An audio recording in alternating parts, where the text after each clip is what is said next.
Sejam todos bem-vindos a mais um vídeo desse canal César Ramos. Hoje é dia 25 de junho, quinta-feira. Então, pessoal, essa semana o jornal Cidade Online publicou uma matéria muito interessante sobre o poder garantidor. Uma matéria interessante que eu fui consultar na jurisprudência, fui consultar nos jornais para conferir o que eles tinham falado. Eles falaram que as Forças Armadas são um poder garantidor e nessa circunstância estão acima dos três poderes constitucionais que, de repente, do nada, como uma teoria de geração espontânea, aí, todos os ministros do STF, e juristas, especialistas, a OAB e entidades do mundo inteiro aí, passaram a pronunciar desesperadamente a conveniente mantra: as Forças Armadas não são o poder moderador. E aí, o ministro Dias Toffoli se manifestou em um jornal, Correio Brasiliense, o ministro Luiz Barroso se manifestou, rechaçou isso, né, diz que as Forças Armadas não são poder moderador. O ministro Luiz Fux também se manifestou, depois adiante nós vamos ver. O ministro Gilmar Mendes vive na imprensa falando isso, diz que esse não é o papel das Forças Armadas, ele não é poder moderador, não sei o quê. E isso nunca foi reivindicado.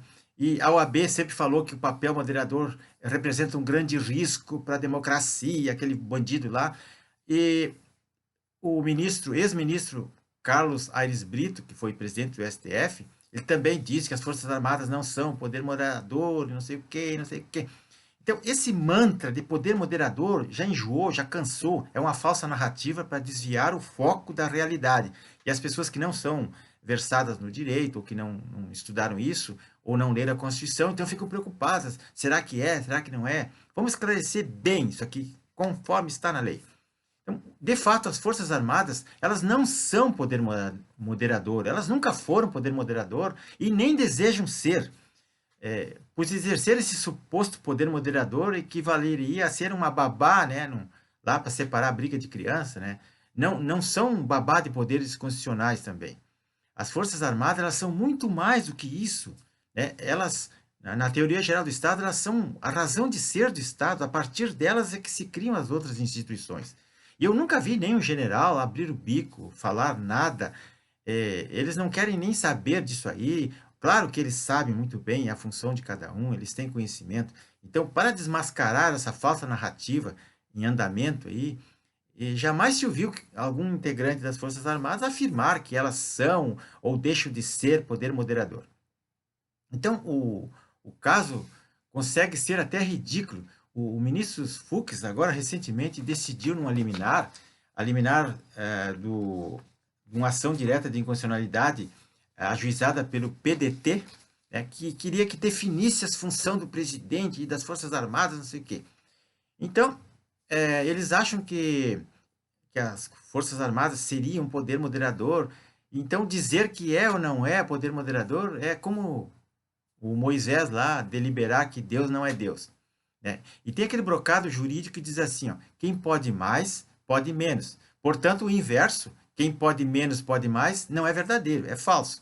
Resta a seguinte questão: se as Forças Armadas não são poder moderador, e jamais elas afirmaram isso, qual a razão desse desespero, dessa reiterada negação que a esquerda precisa todos os dias ajuizando ação para que o STF se pronuncie sobre isso? Isso não tem nenhum sentido, né? Então, a razão evidente é que a Constituição de 88 reservou às Forças Armadas um papel mais relevante do que mero poder moderador. Poder moderador não é nada.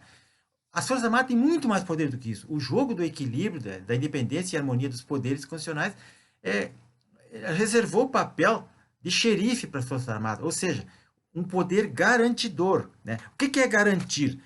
É um verbo transitivo direto que diz que é responsabilizar-se, assegurar, tornar seguro, né? É o garantidor, é o fiador, é o responsável por alguma coisa. A gente vê na legislação, a legislação garante o direito de livre manifestação, a legislação garante o direito de ir e vir, a legislação garante o direito não sei do que. Isso aí é a garantia, né? Então, o texto do 142 está claríssimo. Pode ver aqui, ó. Veja esse texto aqui das Forças Armadas que diz aqui, ó. Está sublinhado em amarelo aí. As Forças Armadas, né, destinam-se à defesa da pátria, à garantia dos poderes constitucionais e por iniciativa de qualquer destes da lei e da ordem. Então, a missão das Forças Armadas e o poder está ali, ó, né? Se as circunstâncias exigirem, as Forças Armadas passam a ser temporariamente a quarta variável da equação político-constitucional brasileira, que está afastada dos três outros poderes, né, constitucionais, para justamente garantir a harmonia entre eles ou evitar que um deles descumpra a Constituição e invada a competência do outro. Então, nessa circunstância excepcional, as Forças Armadas elas transformam-se em poder garantidor, né? E não se submetendo nem mesmo ao presidente da República, pois esse pode representar também um problema de desarranjo entre os poderes, como aconteceu em 1964, que o presidente era um comunista e queria implantar uma ditadura do proletariado. E as Forças Armadas deram um contragolpe e disseram, não, comunismo aqui não. Aí ele pegou a malinha dele e fugiu. Né? E daí ficam criando essas narrativas falsas aí. Então, quando o momento de uma eclosão acontecer, o poder garantidor, o que ele deve fazer? Compete a ele exclusivamente tomar uma decisão. Compete às Forças Armadas.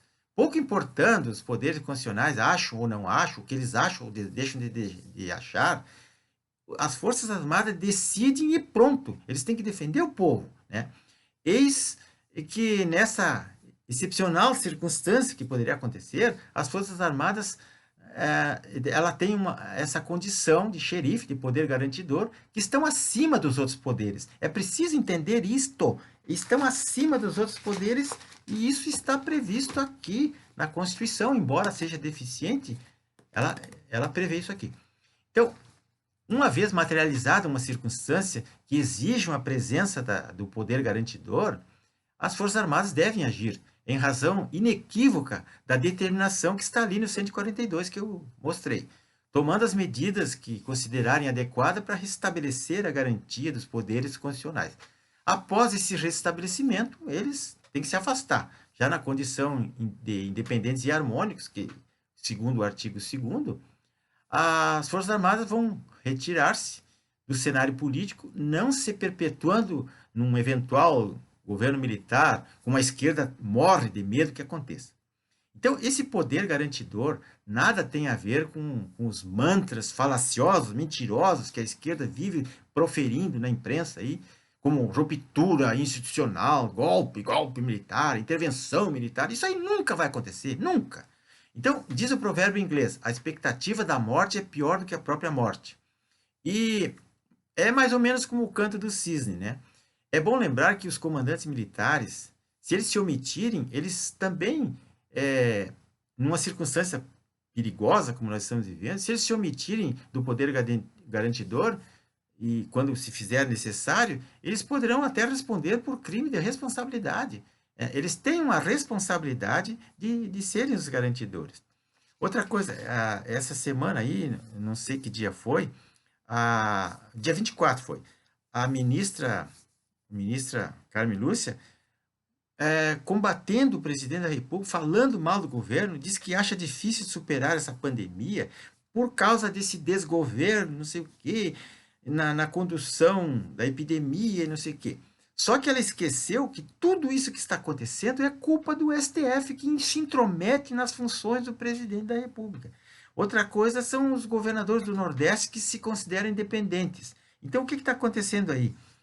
Cada um faz uma coisa, né? Um governador e um prefeito faz uma coisa, o outro faz outra, um manda fechar a loja, o outro manda abrir, um manda se afastar, o outro manda juntar, e eles não se entendem, e eles querem dinheiro e querem atrapalhar o governo, querem derrubar o governo federal.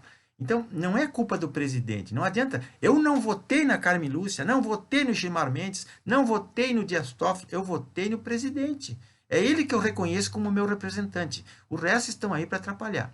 E para concluir, gente, hoje está sendo votado lá no Senado Federal mais uma lei draconiana para arrebentar com o povo brasileiro, para acabar com a nossa liberdade de expressão e silenciar a internet. Então, eu espero que isso não passe. E se passar, que o presidente vete isso e dê uma banana para eles. Está na hora da gente não ficar só com notinha no Twitter.